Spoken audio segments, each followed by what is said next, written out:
So seed sown today, we've got my greenhouse tomatoes, my dahlias and my peppers, all for the Grow Along with Eli. It's the first big one of this year, but it's also a chance to answer some of the questions you guys have sent me in the last couple of weeks. So let's get to it then. So, little caveat as always with these videos, guys. Remember, it's fun to watch what I'm doing and it's great fun to do grow alongs, but you don't have to do what I do when I do it.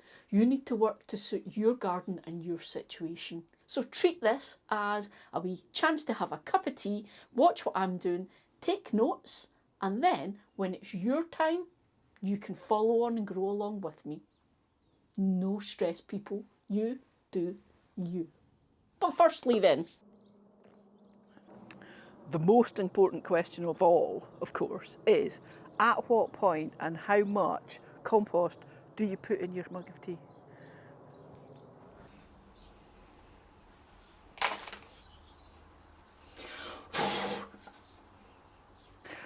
And what are your go-to essentials for when you're seed sowing? What trays do you use and why? Okay, you guys ask this quite often. I don't have a standard way I do things. I change it up every year based on how much I'm growing and my mood and all that kind of thing. So you've seen me quite often I start seeds off in these trays, okay? But you've also seen me that quite often I'll use this sort of thing. Now, I just want to say this because I will get asked, anything you ever see me using, there are links on my website that can take you to Amazon so that you can have a nosy. If they're not available on Amazon, I'll put a link to the supplier on that same page on my website. But please, I say this so often, but you need to be aware, just because I have something and I use something doesn't mean I necessarily recommend it. For instance, I get asked an awful lot about these heavy duty module trays. I do not recommend these. It's not because I think they're terrible or anything, but they're not designed for hobby gardeners. They're kind of more designed for market gardens and the like that do a lot of seed sowing and growing. So they're quite expensive. They don't necessarily fit into all the standard hobby gardener things, like they don't fit into my trays that go on my shelves and stuff, okay? So the Fabi, if you're into that sort of thing, I have never recommended these and I won't ever recommend them. The difference being, things like these, I do recommend, okay? So these two types then.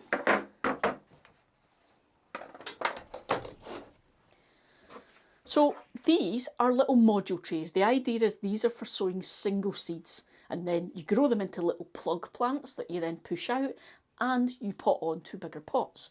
You can see two very different sizes. These are the CD60s, I think they're called. I really don't like these and I do not ever use them. They're just, for me, they're far too small and it just means that I'm constantly watering and babying the little seedlings. Not a fan. I never ever use these. This is a bigger version. So obviously you've not got 60 cells in this one, but this does me just fine. It is a much bigger module, so that suits how I do things much better. So if I'm not doing things in little seed flats, then I'm usually doing them in this. So my 4 varieties of tomato that I'm doing in the greenhouse are Black Trifele, Barry's Crazy Cherry, Kellogg's Breakfast, and Teton de Venus. These are 4 that have a slightly longer growing season, which is why I'm growing these in my greenhouse. And again, if you don't know about growing season, I'll put links in the description of this video taking you to the videos where I teach you about this stuff. But essentially, your growing season for your garden needs to match the growing season for your tomatoes so that you get the best harvest possible. My garden is a bit risky for being able to grow these outside, but I should be able to grow them in the greenhouse. Okay then, seed sowing is super simple. It is essentially seed sowing mix. And I'm going to put 1 seed into each of these cells. Your seeds can take anything up to 3 weeks to germinate, okay guys? Now the thing is, you'll get instructions on the packet and they will give you the perfect way to do everything. And they'll give you estimates of how long it will take for those little seedlings to appear. That is based on you following all their guidance, including the temperature of the soil. Okay, so if you're not using heat mats or a heated propagator, you may find your seeds will germinate just that little bit slower. But that's okay. They will germinate, it'll just be slower. So this is Black Crim, because it'll be fun to compare. So here we go. So Black Crim then, these are an open pollinated variety, meaning I can save the seeds at the end of the year and I won't need to buy more seeds for next year. Although technically you can save the seeds from any variety, but what that means is I can save these seeds and reliably get the same tomato again next year. Whereas if you save the seeds on and say a hybrid variety, you might not get what you expect. You'll still get tomatoes, but they may not be quite what you expect. So little tomato seeds, like I say, one in the centre of each of these little modules, and I'm just going to press it down into the soil because we want these seeds to get nice and wet. So all that moisture that's in the compost or the seed mix, I'm wanting that to go into the little seed. So again, just while I'm doing this, seeds need moisture and heat to germinate, or at least these tomato seeds need moisture and heat. So the next one then, let's do Kellogg's Breakfast. So again, everything I'm sowing with you today is an open pollinated variety. So I can save the seeds from these and not have to buy more next year. That's the idea. And they're going in this next little row.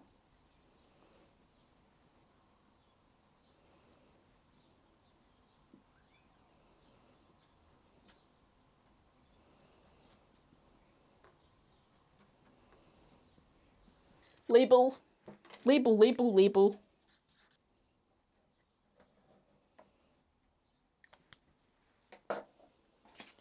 Next one then is a Barry's Crazy Cherry. Now this is something I'm just doing for a bit of fun.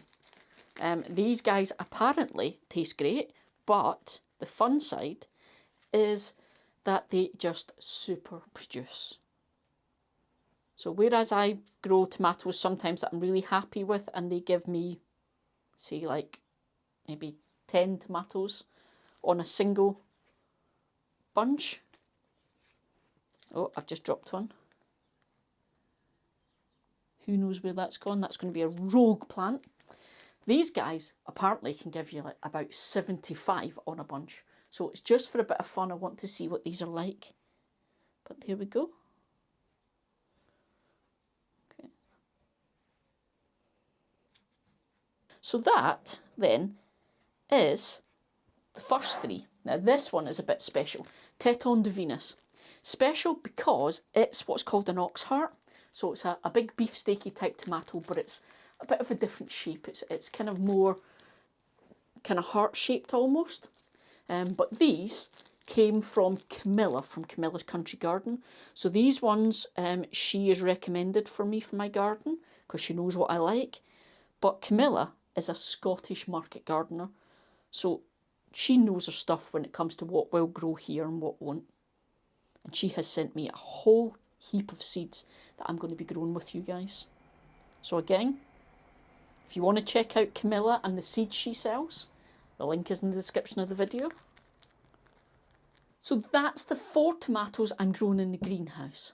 So propagators, what are they? Why would I use them? What do you use them for? And the vents, when do I open those? Do I close them, open them randomly?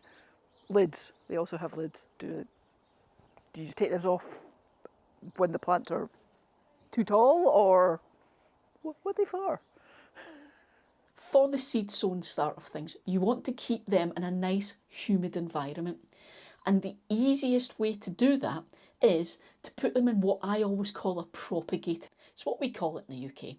In the States, you guys might refer to it as a humidity dome, but essentially it's this. You always ask me about where I get my green trays from. These are actually the bottoms of the propagators. So in the UK, we buy it as a whole set.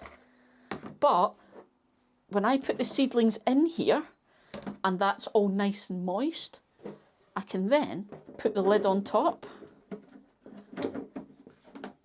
and that helps to keep it nice and humid. But because I get asked this a lot, you keep the vents open. You do not close the vents because you're creating humidity, but you need to allow for airflow, okay? Because a nice, damp, humid environment is exactly what moulds and fungus like. So you want ventilation. You leave this lid on until your little seedlings have germinated, and then you take it off, okay? So that's how you use these propagators or humidity domes. Dahlias will not cope with frosts and freeze and cold and things. Hence, I'm growing them in the greenhouse. I am growing these on early. They will not be going out into my garden until the frosts are well past. But I've got them going in here so that they've got time to become strong little plants before I put them out. Because slugs and snails love these guys, and I want them to be strong enough to cope with that before they go in the garden. But 3 varieties I'm doing this year then. Yankee Doodle Dandy is my standard. It is my favourite dahlia because I have real sentimental attachment. It's one of the first things I ever grew. In fact, I think it's the first flower I ever grew from seed, was these guys. So I love them. Next one, I grew these last year. These are Dandy Dwarf. So the Yankee Doodle is a full-size plant. These guys are the little dwarf ones. So I'm going to do both of these because I want different plants of different sizes for different parts of the garden. And lastly, while Kate was tidying the shed, she found these. These were a present from the lovely My Little UK Garden, I think it's called, on Instagram. And she sent me these in 2020. And these are Destiny's Teacher Dahlias.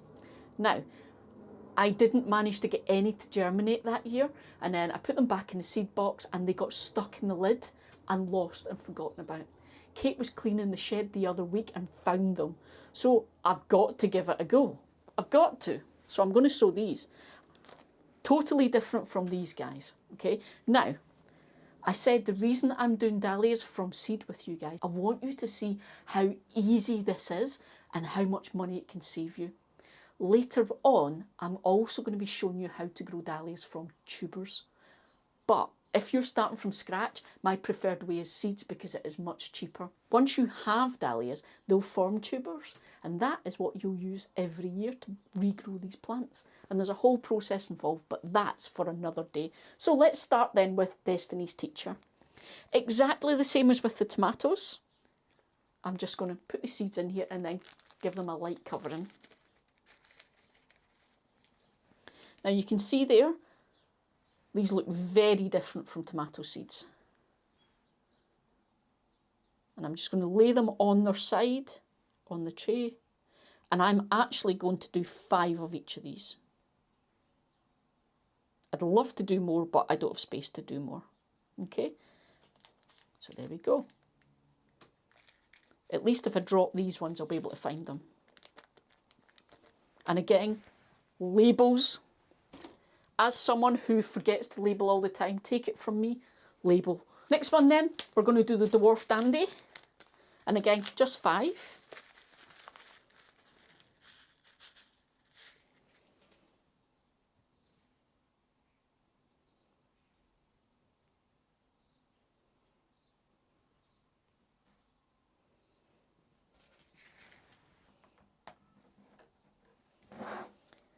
And last one then, Yankee Doodle Dandy.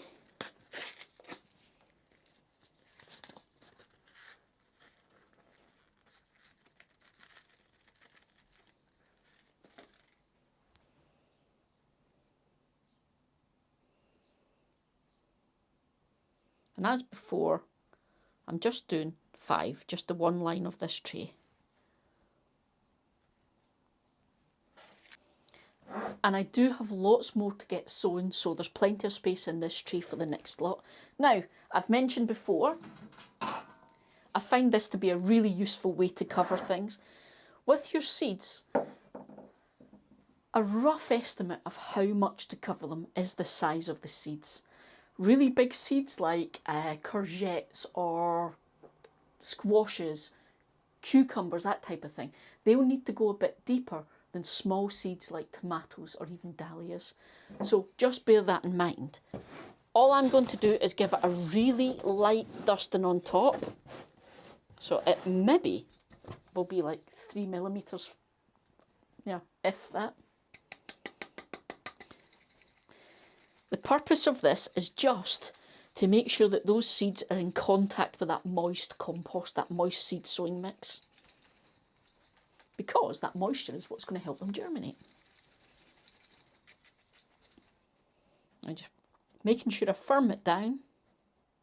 And as I'm watering me, I will ask about watering. How do I water my seedlings? So top tip, as I said, my seed starter mix is already damp, so I don't need to water. But you may have forgotten to do that. When you're doing seeds, I would say don't water from above if you can help it, because you've got chances of dislodging those little seeds if you water from above, and you could knock them out completely, or your nice neat rows or whatever get moved around, and then you end up with random seedlings that you're not sure what they are. If you forget to water the seed starting mix before you start, you could simply just put this in a tray of water for say half an hour and let the compost soak up some of that water from the bottom. And that's a good way to do things, okay? That's the tomatoes done. Now it's time for my peppers. King of the North. I love these guys. These are a variety that do better in cooler climates. Obviously, there's a limit on how cool we're talking about. They do well for me in my greenhouse. The only thing though you have to be aware of, these guys seem to be quite susceptible to sun scorch. They're the only ones of all of my plants that have ever had it, so you need to make sure you've got shading on these guys. But same as before, I grow 4 of these plants, so I'm actually going to sow 7 just to be sure. And they're quite small seeds. I'm just going to press them into the moist compost and cover them over. And hopefully I'll get 4 seeds.